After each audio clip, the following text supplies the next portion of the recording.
yakin banget. Terobos aja lah maju ke arah depan. Jumper sudah dicari dan sudah terdeteksi juga 6-8. Window fight kali ini 3-4 bahkan lawan 1. Wah, ini udah harusnya konfirmasi cukup jelas bahwa WWCD pertama bakal diamankan oleh 6-8 dari China. Dan hanya tinggal mencari keberadaan terakhir untuk seorang Tony. Tapi tadi berhasil meratakan Nova. Apakah kali ini dia berhasil meratakan satu tim kembali bertukar lobby. Tapi bakal ditabrak dua pemain bergerak begitu aja menuju ke arah Shake milik seorang Tony. Ada sedikit free fire yang diberikan, tapi sandwich position front shootnya masih belum bisa mengamankan posisi WWCD untuk tim Infinity. Congratulations untuk 6-8 mendapatkan winner chicken dinner di game pertama dengan 8 elimination. Gila, 6-8 membuka hari dengan luar biasa. Ini berarti 3 hari PMGC berjalan, 3-3-nya dibuka dengan tim China yang mendapatkan winner chicken dinner. Betul. Dan rotasi dari 6-8 ini benar-benar tidak terdeteksi sama sekali. Sama-sama apa ya, bisa dibilang bener-bener perfect banget gitu rotasi yang mereka lakukan. Kayak nggak ada yang ngehadang loh. Terus tiba-tiba dia bisa masuk dari bagian selatan. Betul. Siapa sih yang ngira tiba-tiba bakal ada satu tim di bagian selatan? Karena semuanya tuh numpuk dari bagian utara. Ya udahlah ya, di bagian utara semuanya pada bonyok, adu-aduan, adu mekanik ya kan semuanya. Tapi 6-8 bisa lancar banget kayak jalan tol masuk ke dalam zona. Ini berarti WWCD kedua untuk 6-8 ya, setelah mereka mendapatkan bentar, yang waktu itu STE-nya STE China atau STE-nya Stalwart? Stalwart kayaknya ya. 2 kali Stalwart kemarin. Tapi ini 6-8 pertama kali untuk bisa dapetin WWCD. Dan menurut gue mereka weekday kemarin kita nggak terlalu melihat ya, ibaratnya kayak ya udahlah biasa aja gitu. Betul. Nggak seperti ketika mereka kemarin main di PL ibaratnya gitu kan. Ini WWCD pertama mereka berarti. Dan ya? iya itu dia, makanya ketika mereka masuk ke Super Weekend mungkin mereka tahu ini hari penting. Ya udahlah ya, kita benar-benar harus all out. Atau mungkin ada beberapa tim yang memang punya target jangka pendek gitu. Di weekdays gue nggak peduli posisinya di posisi berapa, yang penting masuk ke Super Weekend. Ya. Karena kan kata Wolfie ada yang fokusnya untuk menuju ke Super Weekend-nya doang, ada yang memang memikirkan untuk mendapatkan prize pool-nya ini, pecahan dari prize pool-nya di mana ada gabungan-gabungan untuk di weekly prize pool. Ya itu, mungkin itu 6-8 seperti itu. Kayak mereka benar-benar fokus di ininya, di apa? Di Super Weekend-nya doang. Iya, ternyata mereka turun di bagian Primos ya. Mereka benar-benar ngambil areanya si GD. Betul, makanya GD pindah kan. Nah, GD pindah berarti GD mau nggak mau dia harus ngulik rotasi baru lagi dong.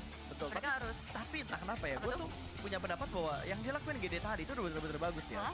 Mereka rotasi cepat, mereka dari arah farm, terus mereka langsung tabrak ke bagian tengah, mereka dapetin satu pemain dari TJB tadi. Mereka setup juga, bahkan mereka juga memenangkan fight untuk mendapatkan 2 elimination tambahan dari tim mana tadi ya? Reject bukan? Dia ketemu Bukan banyak dari sih. Reject Sebenarnya dia lagi rotasi ketemu banyak tim gitu loh. Terus bertukar-tukar. Kayak nggak satu tim, nggak 2 tim nih, di Xavier juga ketemu sama mereka. Betul. Terus pada akhirnya ya udah mereka harus merelakan Satar seorang diri berjuang ya kan. Karena tadi juga sempat kita lihat mereka tuh fight di luar play zone. Jadi itu adalah sebuah commit fight yang mau nggak mau mereka harus lakukan.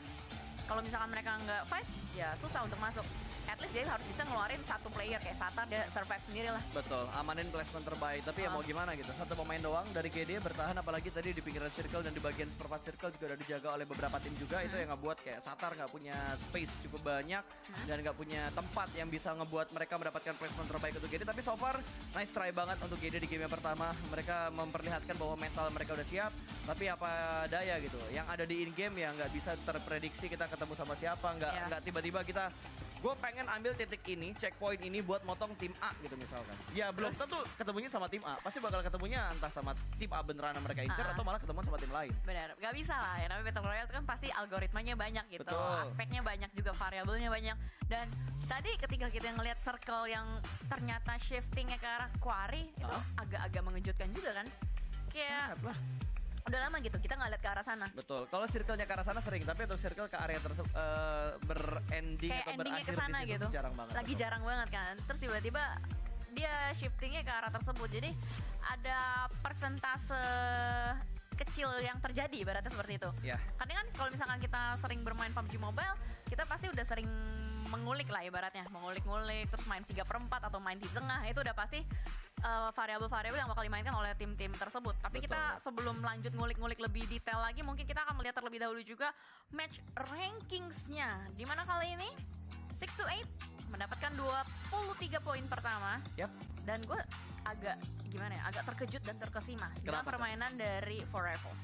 Gue bener-bener speechless banget sih dengan apa yang dilakuin. Gue lebih speechless karena dua tim tadi. Pertama buat GD, setup mereka entah kenapa berani banget. Mental mereka menurut gue udah lebih terlatih dibandingkan yang mereka lakukan atau mereka dapatkan di Southeast Asia kemarin gitu. Apa yang terjadi di saya kemarin tentunya sudah menjadi pembelajaran mereka, dan inilah GD yang sekarang kita lihat, dan semoga semakin baik lagi untuk kedepannya. Yang kedua mungkin dari Forever, dan yang ketiga dari Infinity tadi, Tani.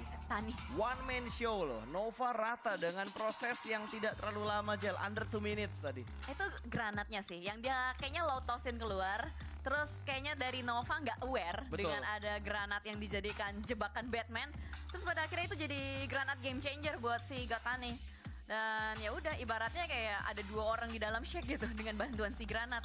Well, mau tidak mau Nova juga harus mengurungkan perjalanannya. Padahal tuh gue udah ngerasa banget, wah ini digerebek nih, rata nih si Gatani Soalnya nih. ngeliatnya gimana tinggal 1 lawan 3 orang. Karena kan dia tadi sempat nge-end 1 pemainnya duluan kan. Ya entah kenapa tiba-tiba timing granat dari seorang Tani itu benar-benar perfect banget. Itu menurut gue granat yang gak dimasak terlalu lama, tapi granat yang lempar kayak dibiarin buying time gitu aja. Novanya ngedeket tiba-tiba duar. Bebek. Tau gak itu kayak ini apa? Kayak kalau misalkan di acara-acara TV gitu loh, kayak jebakan Batman terus, nah kena deh. Zamannya ini Anda ya, lihat, komeng zaman dulu. Anda lihat CCTV? Kena deh. deh. Itu acara TV zaman dulu, tapi emang benar-benar spektakuler banget sih tadi. Ya kan, kena prank dia. Ini kalau menurut gue ya, MVP-nya kalau gue boleh ngasih, gue bakal kasih ke Tani. Deng deng. Tapi ternyata Sunan. Ya. Sunan dari 6 to 8 ya. Gila, ini menurut gue agak mengejutkan ya, karena kita sama sekali nggak terlalu ngelihat, nggak terlalu ke highlight ya ibaratnya si Sunan ini permainannya. Gak cuma Sunan, 6 to 8 aja gak kesorot banget. Satu tim Kita ya? kayak cuma ngelihat mereka rotasi